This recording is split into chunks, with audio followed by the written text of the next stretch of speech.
Well, just want to begin by saying thank you. Thank you to Mr. Tepper and Nicole Tepper for just an incredible opportunity to come back home, to lead a team and a franchise in which we were here at the beginnings, but to take on new challenges and to take us to new heights. We know that's a collective process. I appreciate the opportunity to work under the leadership of an owner and his wife who have already accomplished crazy things in their own life. I want to tap into that energy, that expertise, that innovation, the creativity to be the best. As I went through the interview process, that's what I heard very clearly from Mr. Tepper. That's the standard. That's what we're reaching for. Nothing but the best. Let's be excellent. Let's have a consistency of excellence in everything that we do to create a championship caliber team and a championship caliber organization. This is the NFL. The difference between winning and losing is really small. Every year we see it. We see teams go from big-time losing to big-time winning, even competing for championships, all in the space of 1 year. It's possible. But how does that happen? How do you turn things around? The reason we see these things happen is because what we all already instinctively know, that winning, the difference between winning and losing, it's in the margins. It's in the details. It's one player at a time. It's one play at a time. It's one detail at a time. It's about focusing on getting it right, not who is right, not being right. We're going to get it right together. It's not a one-man show.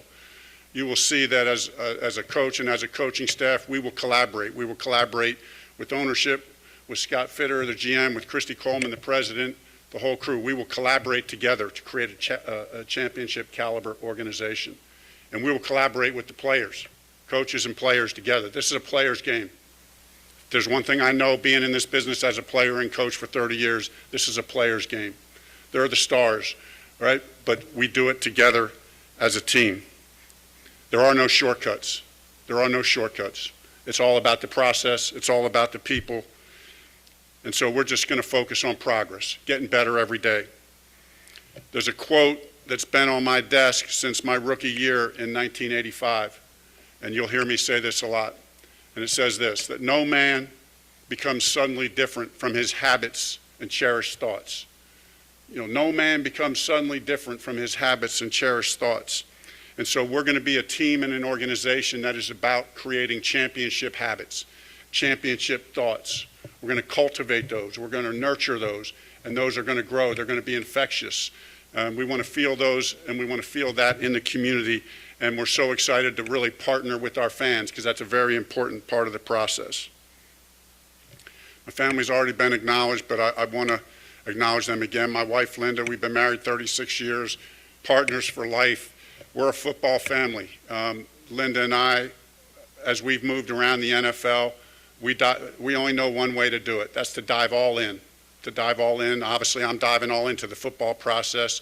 Linda's leading our efforts as a family to dive into the community and what we do from a charitable standpoint to help serve this community. So we commit to you and we promise to you we will dive all in. This is about football and this is about winning. That's why I was hired. But it's also about doing it the right way and being part of something special. Of course, our daughters, Leah, Avery, and Hannah, was mentioning early to a group that we're a football family. These girls, they all throw a pretty mean spiral. I taught them when they were young. I'm not sure they still got that in their repertoire. We grew up, they know the X's and O's. I used to take them on dates and teach them the X's and O's and the whole deal. And then, of course, our son-in-laws, Thomas, Brett, and Andrew, when they met our daughters, I had to tell them to put they're all from North Carolina, so they all had their Panthers gear. Of course, when you're with other teams, you had to tell them to put that all in the back of the closet. Well, now I told them you can bring that Panthers gear, put it in the front of the closet, right? Put that back at the front of the closet. And then I want to acknowledge my former teammates from that 1995 season, the first season ever. What a great experience to be a part of a team, the first inaugural season. Special memories for us as a team. Carlton Bailey, John Casey, Pete Metzlars, Mark Rodenhauser, Dwight Stone, and Gerald Williams. Appreciate you guys being here. And then, of course, just the friends in the community, the support has been overwhelming just in a short amount of time. But in short, as I wrap up, the vision is clear. As we talked with Scott Fitterer and with Mr. Tepper, it's to create a band of excellence, create this consistency of excellence that at the top end is championships and at the bottom end we're a playoff team. Create that consistency of excellence that produces championships, that brings championships to the Carolinas. It takes 4 pillars to do that, right? If you're going to build that championship caliber team, it takes 4 pillars. It's ownership and the organization. I was telling a bunch of people earlier, through the interview process to get to know Mr. Tepper and Nicole was very dynamic, to see and hear and feel their vision, but also to feel the conversation that we had, the partnership that you could start to feel as we went through the interview process.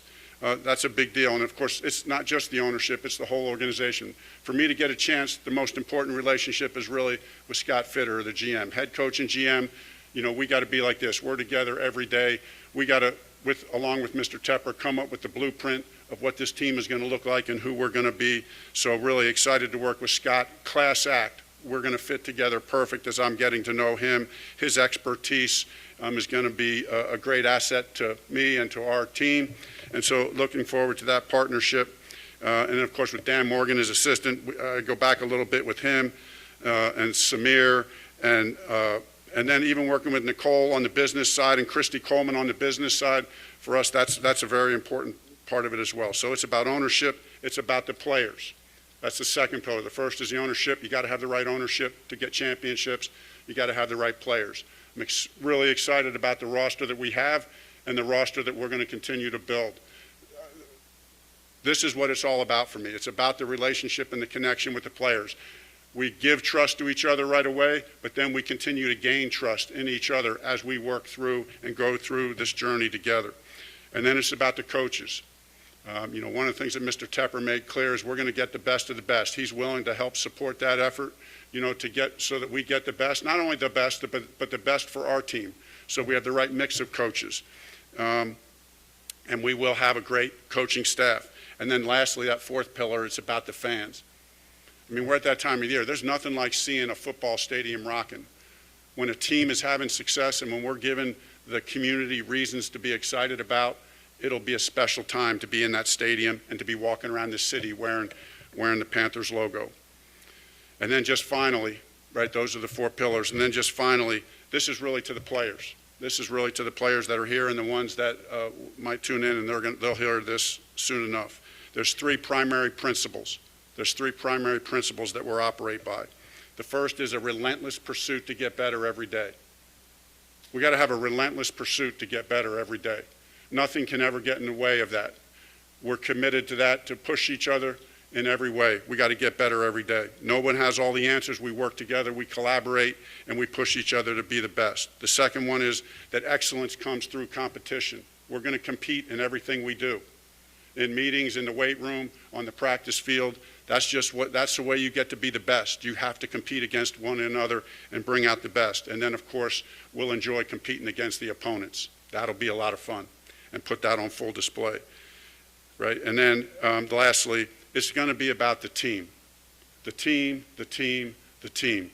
We will celebrate. We got great individual players. They'll hit many individual milestones and goals, and we'll celebrate all those. But the team always comes first. That's what we're going to be about. And then in closing, I would just say this. We're going to bring a brand of football and a style of football that this city can be proud of. It's going to be exciting in all 3 phases. It's going to be innovative. It's going to be creative. We will always be working to get better. And then we're going to do it the right way, on and off the field. We want to make you proud. And so just thankful to be back, and I'll open it up to questions from there. Thank you, Coach. As he said, we will open up to questions. We do have mics in the crowd, so please raise your hand and we'll do our best to get to you. We'll start with Steve Reed, followed by Joe Person and Scott Fowler. Frank, Steve Reed from the Associated Press. First of all, welcome back to Carolina. I wonder if you could talk about the roster that you're inheriting here, and as you're going through the interview process, what were your thoughts on the roster? Where do you feel like it needs to get better? What do you see as some of the strong suits? I think the defense has been obviously a real strong suit, been top level defense, but we're always looking to get better. To be honest, here's what a top 5 defense gives you an opportunity to do. Top 10 defense is going to give you a chance in every game, but a top 5 defense is what really can elevate you as a team, that you can not only be in every game, but you can find a way to win every game when you've got a top 5 defense. So we understand we're in a league that is offensively driven in many ways, but kind of the secret sauce is create and build upon the momentum that we have here, the players, the roster that we have here on defense. Get the right coaches so we have the right scheme that accentuate their gifts. I'm not going to go through player by player. Scott and I have sat down, started to talk about that. There's still a whole lot more study that needs to go, but obviously that stands out. And then offensively was really encouraged as I watched kind of the second half of the season and dig into the tape a little bit. There's so much to build on. The offensive line, the running game. We got receivers that can get vertical down the field. The running backs were strong. Foreman looked strong at the end of the year. That's going to be really important for us to get the ball vertically down the field, continue to build this roster so that we improve in all 3 phases, which of course also brings you to special teams, which were top-ranked special teams, this past year, and we look forward. That's an essential part of a championship caliber football team. Hey Frank, it's Joe Person with The Athletic. Good to see you. 2 questions. Will you call the offensive plays? And then secondly, did your experience in Indianapolis, will that make you more likely or more convicted to do the draft and develop route at quarterback? As far as calling plays, I'm going to wait to see that we get the offensive staff together. Obviously, I've always enjoyed doing that, felt like I've had a good bit of success doing that, and enjoy doing that. It feels to me there's a little bit of a trend going away from that. I want to continue to re-examine that, and it just depends on how the staff comes together and the coordinator thing. I'm excited about the prospects of some of the guys that are out there that could be our offensive coordinator. So I'll wait to make the final decision on that. And part B of that question was? Whether the Indianapolis experience changed your thoughts. Yeah. You got to have stability at quarterback. You want to have stability at quarterback. So the good thing that I've learned in my past experience here, in the few years, is we've learned how to adapt to different styles of quarterbacks, but that's not the ideal situation, right? So we, Mr. Tepper, Scott, myself, have to commit to what's our blueprint, how are we going to maintain stability at quarterback, make a plan, and then execute that plan. Frank, over to your left, Scott Fowler. Hey, How are Scott. you? Hey, Scott. Glad to see you again. Welcome back. Yes, sir. I wonder 2 things. One, if you could give us a couple of the specific 1995 memories you have from here. And then secondly, if you wouldn't mind evaluating a little more specifically the quarterbacks currently on this roster. Yeah, the memories from that first season, of course, we didn't play here. We played in Clemson. So one of the memories is the bus rides. It's the camaraderie of the players, right? Your teammates. We're on these long, we got home games that we're busing to that are, several hours away, and then traffic coming out of Clemson was, always a little bit slow, even with an escort. But those are great memories. Those are great memories. I won't go into the details, but some of the memories of our practice facility that year in the showers, there was a unique showering situation. I'll just put it that way. That was a unique memory. And, the touchdown pass to my friend Pete Metzlar's, of course, first touchdown in Panthers history. I don't have, as a career backup quarterback, I don't have too many highlights, but, to have the first touchdown pass in the team's history is pretty special. And then that first game in Atlanta, we're playing our very first game in team history in Atlanta with, thinking, you're even going to have a chance, and we take the game to overtime, and we ended up losing in overtime, but I'll never forget that first game. All right. Thank you, Phil, Mike Kay, and Ellis Williams, please. Hey, Frank. Phil Orban from WSOC in Charlotte. I'm over here to your left. I'm curious what it was that brought you to Charlotte and kept you to Charlotte in between your playing career and your coaching career. What drew you to the city? Introduced our daughters. They were all raised here. We lived here for 13 years before, transitioning full time. So, one of our daughters, our youngest daughter Hannah, was born here, but they were all raised here, went to school here, high school, the whole deal. So this was home, this was instantly home for us. You know, we had 10 years up in Buffalo, which were amazing 10 years playing up there, and then I played for 3 other teams as I finished my career. But when we were looking at, hey, where's home base going to be long term? It was the Carolinas. It's always been the Carolinas for Linda and I. We've been, like I said, we've been married a long time, and when we started talking about where do we want home base to be, we just fell in love with this area, with this city. And so this has always been part of the master plan. And then to think I get to come back and do it as the head coach, that's insane to me. So let's go. Hey, Frank. Mike Kay from the Charlotte Observer. When you got to Indy, it was kind of an unusual circumstance where Matt and a few of those coaches were already in place. I was just curious, what did you learn from your first staff building experience in Indy, and how will that impact building a staff here now? I thought we built a great staff. We had really good diversity of thought, diversity of personalities, diversity of coaching styles. I think that's important. The chemistry of the staff is really, really important. I think that's one of the lessons learned, you know, as a lot of those guys were very successful and went on to be head coaches and coordinators with other teams, which I think is a good sign that we did our job the right way to start.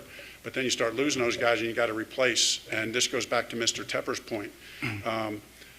You know, we had good coaches. We had good coaches in all places. And, you know, but there's still something about chemistry. There's still something about chemistry. And that's my job as a head coach to make sure that's right. Frank, Ellis Williams here, Charlotte Observer. You've been doing this for a long time. You've been around a lot of offensive, creative minds. I'm wondering, from your 2 stops in Indy to Philly to Arizona to San Diego, what are your offensive philosophies and pillars, and what are you going to bring and lean on from those when you build this Carolina offense? It's a passing league, but you have to run the ball to be a championship team. You know, I mean, there's exceptions to that, but when you look at the analytics, the statistics over the years, that you got to be effective running the football and efficient running the football. So that's one of the reasons I'm excited about this roster. I know we can do that. We'll get the pass game right, but I know we can run the football, and we're going to run the football because that just builds off the play action, off the RPO stuff, you know, all the movement stuff. So that's what you want to build. What offensively you're always trying to do is to create conflict in the defender. Put a seed of doubt in the defender's mind. You know, is it run? Is it pass? Is it the RPO? Is it a first level RPO throw? Is it second level? Is it, you know, are they going deep? So complement everything together. Have, you know, but it starts with running the football. And then the second principle is you have to get the ball vertical down the field. You have to get chunk plays. All the statistics, all the analytics, that's one of the reasons why I'm excited to work for Mr. Tepper, because, right, if anybody who knows analytics, it's him and all of his businesses. But he gets this as much as anybody, but like it's hard to go 14-play drives all the time. You got to get chunk plays down the field. So we need to be able to run the ball, have play action off it. We can get it vertical, have the kind of players and quarterback that can do that. And one more real quick if I can. It's been almost 3 months since you were fired in Indianapolis, and now a quick turnaround here. Not too many coaches get this opportunity this quickly. I'm wondering if you've had time to reflect what you've learned from your time in Indy that you will then implement here in Carolina. I did. I did. In some ways, if there was going to be a transition, it was a blessing in disguise, you know, that I really did. Okay, we were talking earlier with a group of people. You know, in the NFL, you're going to have ups and downs. You're going to have successes and failures. We had 4 years of good success, and then you go through 1 year where where there's a struggle. And now you have a chance to reflect on that. And it's like, you know, it's like getting an app. I like to talk to the players like this. You know, in apps you get version 1, then there's version 2. I feel like this provides me an opportunity to debug some things, make things better. Now come out with version 2.0 or version 3.0. It's better. It's cleaned up. The important thing is, though, that you're starting with a good product to start, which I know we are. So now we clean some things up. Like I said, staff, vision of the offense, complementary defense, you know, and that high level of special teams play, all the areas that that we're really going to focus on a team, and then how to stay true to the process, manage expectations in a way, keep our team focused on the right things, and then keep challenging and pushing. Ultimately, it's got to come from the players. The head coach and the coaches can only do so much. The leadership has to come from the locker room, right? I got a role that I got to play, and I'll do my best to play that role. But ultimately, that leadership's got to come from the players as well. Let's go to David Newton and then Josh Klein, please. Yeah, Frank, David Newton, ESPN.com. Not sure what I asked you in 1995 first. Probably could you be the starting quarterback? But I want to follow up on one of the questions over there. What exactly went wrong at Indianapolis? And are there any correlations between what you've seen the last 5 years here in your brief evaluation of why this team hasn't been successful? I think what went wrong was, we had this, in 4 years we established, in 4 years it was established that that team, we were running the ball well. We were like we're going to do here. And then as this year started out, that the running game disappeared. And then we didn't get the ball vertically down the field a lot because of that, and we ended up having some breakdowns. Now, and that's on me as the head coach. I got to get that right. The responsibility starts with me, right? So when we don't reach our goals, it's under my leadership, and so I have to take, and that's why I have an opportunity to be here. But ultimately, I also feel, I look back and I also say, well, part of it went wrong. I always feel like I've always had a good track record of the second half of the season as a head coach. If you go back and look at the record in the second half of the season, so there's a little bit of side of me that says we've had a way as a staff of figuring it out. Even when you go over a few bumps, I think we're good at figuring things out, injuries, things you have to get past, putting players in the best position. So that's a lot of fun to do. Hey, Frank. Josh Klein from the Riot Report. You already talked about your memories from 1995, and one of the first pictures that the team put out to announce your hiring was a picture of you and Sam Mills. And I was wondering if you could talk about a little bit about what Sam and Keep Pounding means to you specifically. I mean, Sam, captain of our team, I mean, he was the lifeblood of our team. That first year, we knew that we were having a special experience, and Sam was at the center of that. You knew when you walked, and Sam was in the room, you knew it. You felt his presence. You felt his leadership. He had very high standards. I think that's what stands out to me most about my memories of Sam. His standards were just so high personally. He drove himself, his work ethic, how he prepared, how he practiced, how he played. And then it just exemplified that keep pounding, which to me ultimately is about a sign of being committed to the process. That even though there's going to be some bumps along the road, if we keep pounding and we keep believing, we're going to get it right. Great. We'll go to Mike Solarte, then Brett Jensen. Frank, back here in the back straight to your left. It's good to see you again. Mike Solarte, Spectrum News 1. Yes. You talked about the relationship between the head coach and the general manager, you and Scott Fitterer. Is there a for lack of a better description, balance of power, input? I mean, how do you see your role in helping to build this roster? Is it giving Scott a name you like, or collaborative, or where do you start with that? Yeah, it's balance of power. Scott will have control of 53. I'll control who's active and who's not active. But ultimately, this is, that's on paper. In reality, this is 100% collaborative. I can already tell that with Scott. We're going to work side by side. We're going to tirelessly work where we're going to have the same vision. We'll have disagreements. We'll have disagreements. We'll have different ideas.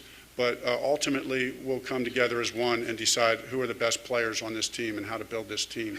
And along with the scouting staff and the coaches, we'll work together. So I look forward to that. I can already tell with Scott that partnership is going to be a highlight for me, and looking forward to getting work as soon as we possibly can. Brett, excuse me, Brett Jensen, WBT News. I'm just curious, getting back to quarterback a second, what type of quarterback do you prefer? Do you prefer a running style quarterback, where you mentioned the RPOs, or like, Jalen Hurts, or do you prefer more of a traditional drop back type of quarterback? What do you prefer? We all know where the game's going, right? And we all know the game is going to, a more movement style quarterback. I embrace that. I love that. We worked with some, in Philadelphia, had worked with Carson Wentz, and we did a lot of good things. Got a lot of good things with movement, RPOs, play action, all that stuff. Same thing in the years in Indy. We had some drop back, some movement guys. And so ultimately we can adapt to whatever, but where the game is going, and most of the guys coming out in college have more movement. So, right, that has some advantages. The defensive players will tell you when that quarterback is back there and he is a threat to run. You watch Jalen Hurts and the Eagles, which our offenses are very similar just because of our connection with Nick Sirianni and so on and so forth. And the quarterback's running his own read and he's a threat to run. It just puts the defense in conflict, right? Slows the backside down. We have a saying that we'll say on offense, front side wins games, backside wins championships. Front side wins games, backside wins championships. Okay, well, if the backside wins championships, and if I got a quarterback who can run, and he's making that defensive end hold his water, or making the linebacker hold the water at the second level, it's just going to give my guys more room on the front side. It's going to put the offensive lineman in a position to have better leverage. So if you got that guy, that's the game you play, and you put it to the player's advantage. But at some level, even those guys, and Mr. Tepper and Scott and I talked about this, you got to have a guy that can win from the pocket. We're not going to drop back. If we have one of those guys, we won't drop back 50 times, but you got to drop back 10 times. It's 3rd and 10, and the game is on the line. You probably are playing from the pocket, so we can develop that as well. You want to be able to understand who you're drafting or understand who you're acquiring, continue to develop them as a player. We can all get better. I can be better as a coach. They can become better as a player, whether we're signing a guy or drafting a guy. But ultimately, that's the challenge, and that's the excitement of it. We'll go to Chris Jenkins, then Kelly Bartik, and Darren Gann. Hey, Frank, it's Chris Jenkins with Charlotte Vibe. This was a process that took several weeks and several rounds with candidates. In your eyes, what made you stick out specifically to be the chosen head coach for this Carolina Panthers team? And then I have a follow-up. Well, obviously, I think that would be more a question for Mr. Tepper and Nicole and Scott and the crew. I just know this. I know there's more than one way to do it. It's not a one-man show. So I'm not trying to make it like it's a one-man show. I have very strong convictions about what I think it takes to win, what I think it takes to build a roster, what I think that vision looks like, how we play as a team, what areas that we really have to be good at in situational football, and then how to be good at those areas. But it's a collective effort. It's a collective effort. So I hope what came out there is that this is going to be about the team of coaches, the team of players that we build, working as an organization, that excellence is the standard, that consistency of excellence is what we've got to have. That's ultimately what we're all looking for. We want to be at the top. This is what I heard from it. We want to be at the top, not just every now and then, year in and year out. So that's what we're striving for. Thank you. And the second part is, part of what you mentioned is collaboration with the players. Player safety is important. Players here have mentioned wanting a natural surface, and we have artificial surface here. Have you had conversation about that, and what are your thoughts on that? Could you just repeat the last part of that again? I'm sorry, one more time. Yeah, have you had conversations with the organization about the planned surface, and what is your overall opinion on what the surface is best for players? I'm sorry. There's a word that you're saying that I didn't catch. Surface of the field. Okay. If I'm not answering the question directly, it's my fault. Okay. Ask my daughters; they'll tell me sometimes my hearing gets a little bit messed up. Okay, so my fault. Okay, just make that clear. But the way I approach the collaboration piece with the players, with the coaches, is, listen, this isn't we're going to collaborate, but it's not a democracy. It can't be. It doesn't work well like that. Okay. The players are going to feel that I will love and respect them, and the coaches will love and respect them. And they've all had a lot of great coaches and players that I'm sure have coaches that have done that. But they're going to feel my love and respect for them. And they're going to feel that we will listen. We will listen to what they have to say. But there has to be a chain of command. The coaches have to be in charge. It's about the players, but the players can't run the ship. It just doesn't work like that. That works for a very short time. If you want to have sustained success, it has to be the right kind of leadership from the coach, the GM, and the owner. And the players are going to drive the ship, but they're not running the ship. Hi, Coach. Kelly Bartik here, WCCB and Bay Hackle Sports.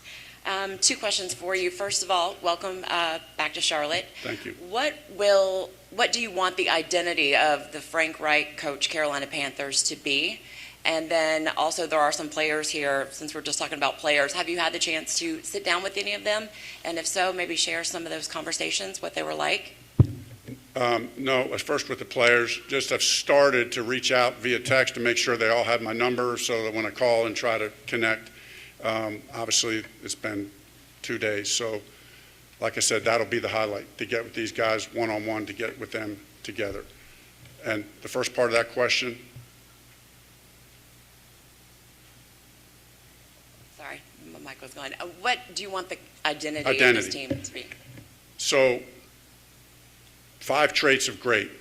What it takes to be a great player. 5 traits of great. Number 1 is toughness, mental and physical toughness. Number 2 is accelerated vision, right? What does that mean? That means that you see the game so fast, and your brain and processes information so quickly, the game is slow to you. Like, it's slow to you. Like, this is easy. I know what they're doing. I know what that split means. I know what that stance means. I know what that backfield alignment means. I know what that release means. So when you play with accelerated vision, you play faster than your time speed, and you're really good in situational football. You know, number 3 is footwork. Football is played from the ground up, so we want our team to be marked with good footwork. It's all about fundamentals and technique. When it's good on good, and that's what it is every week in the NFL, it's good on good. Our players are good, and they're good. So who's going to win? The guy with the best fundamentals. The guys with the best fundamentals. So we're going to be good fundamentally. That's going to be a mark of the team. Number 4 is going to be playmaker. You got to be able to make plays in the clutch, on third down, in the red zone, in 2 minutes, when a game is really on the line. That's not just the quarterback. It's not just the receivers. It's the left guard cutting off a nose tackle on outside zone to the right. That's a playmaker. That's a playmaker. So that's all across the board. And then lastly is the X factor. You got to have the X factor, right? We want players who have that X factor. What does that mean? They're great leaders. They're great teammates. They love football. They love to practice. They love to meet. They love to grind. Those are the kind of players we want in the building. Great. Guys, we're up against time, so the last one to Darren Gant. Frank, you were known for the comebacks as a player. When your first season in Indianapolis, you guys started slowly, came back to make the playoffs. What do you remember about your messaging that season, and how does that apply to what you're taking over right now? It's all about focusing, one day at a time. A lot of teams use this. I know even our team here, this was big this last year. Because it's true. It's got to be a 1-0 mentality. It's about 1% better, get 1% better every day, and be 1-0. Be 1-0 today. Win the day. I like to talk about, hey, guys, during the week, the way we practice, the way we meet, the way we prepare, we're going to put all that in a suitcase. That suitcase is only so big, right? It has a weight limit when you can take on the plane, or it's a 50-pound limit when you pack it up and put it on the plane. So you can only fit so much in there. But what happens is, then when we get there on Sunday, we're going to pour that out on the field. Our collective score, preparation, all those things, how we did it. We're going to bring our suitcase, and the opposing team is going to bring their suitcase. And on Sunday, those things are getting dumped out on the field. And whoever has the best suitcase is going to win. And then guess what? In the NFL, that suitcase is completely unpacked, and then you pack it up the next week. And that's the cycle of the NFL. Thank you so much, Coach, and thank you to everybody for coming today. We really appreciate it.